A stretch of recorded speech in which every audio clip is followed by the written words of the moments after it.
Hi everyone, this is Builder 101 series. In this video I'm going to talk about style related settings for elements.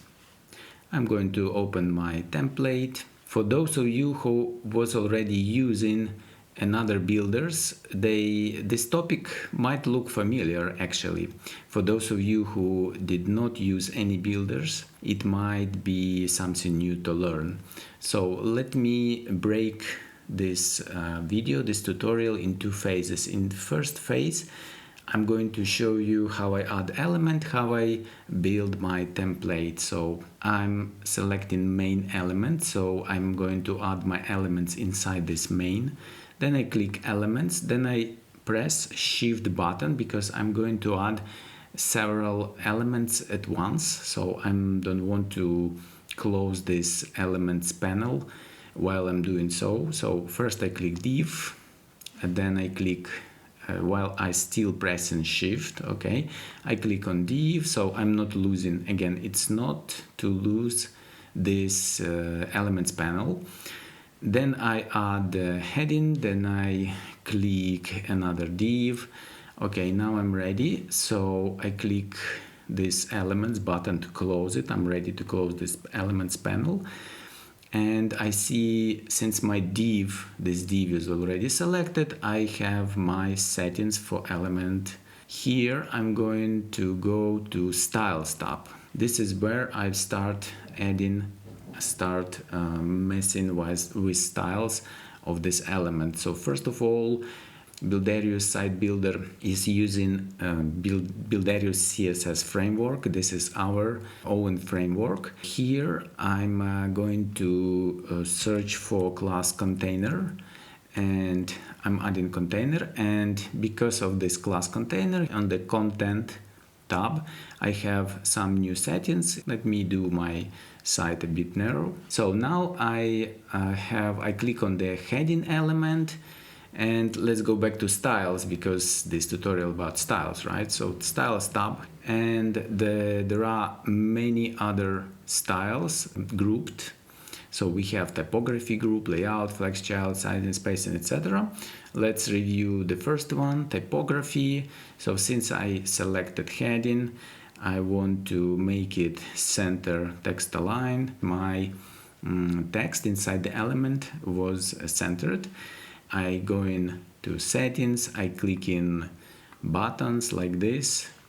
I can change text transform. If I don't want it, I just click again on the same this button, and then that setting will be like unapplied, removed. Okay, most likely for headings, for paragraph, for other inline elements, you will be using typography, maybe also spacing, of course, but mostly used this. Like let me show you spacing.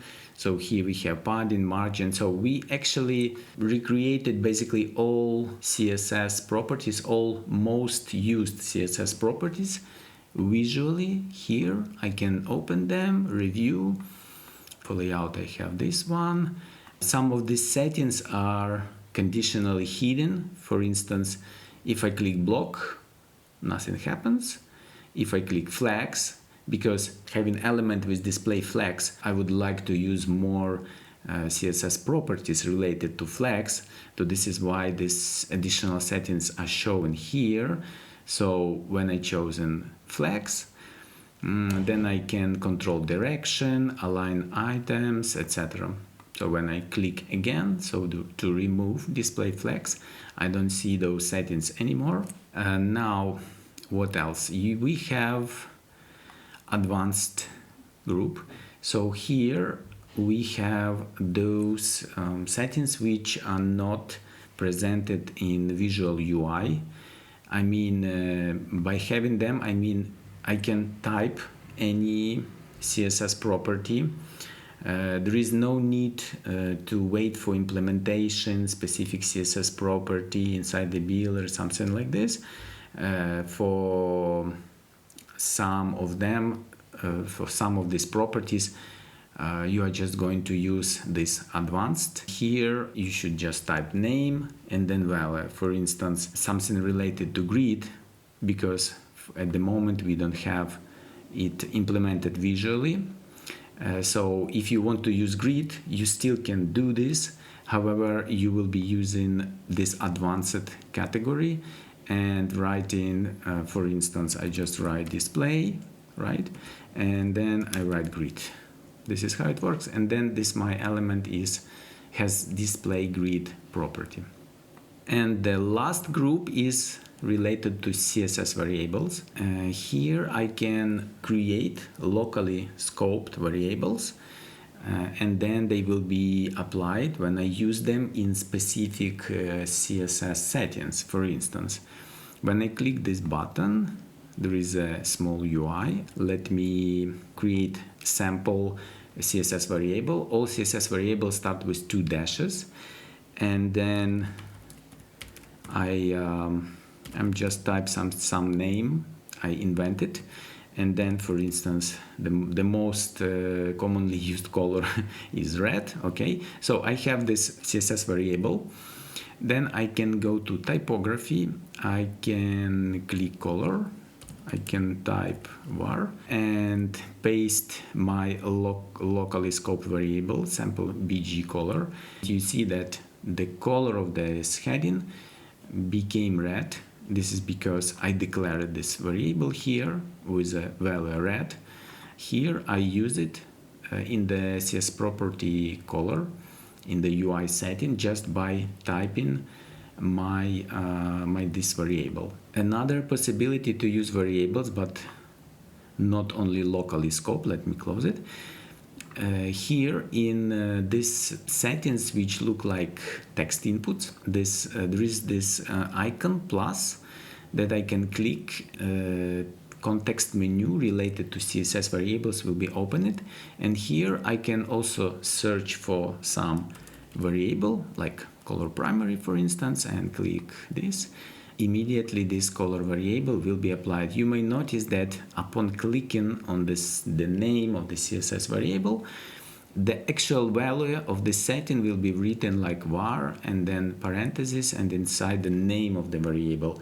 Now let me show you yet another example of enabling, showing that context menu for CSS variable. So previously I was using my mouse and click this small icon plus like this one, right?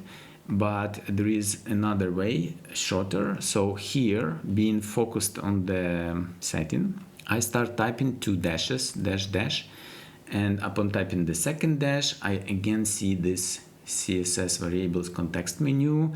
When I again can search, can choose.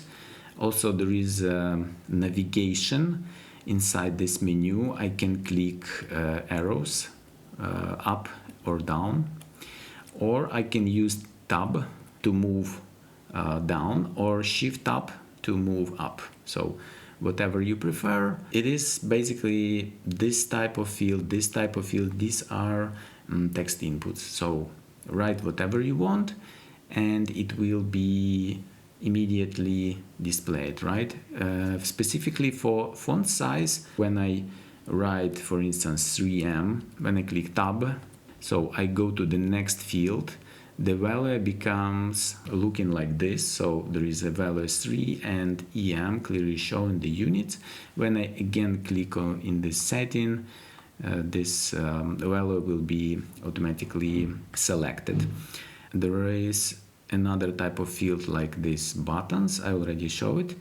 And there is yet another field. I'm just trying to remember which one should I choose, probably position. So this type of field, it looks like it's select with a search functionality. So I can also type here some value. It will be shown and I can select it with my mouse like this. This cross icon, it removes the value. But in these fields, in this type of fields, I can also write my own value, whatever it should be. It can be the one of the values not listed here, for instance, revert. If I sure this is my value that I want to use, I just click enter and it will be saved and applied to the element. I can click this again small plus icon, and my context menu with CSS variables will be shown, and I can choose from this one.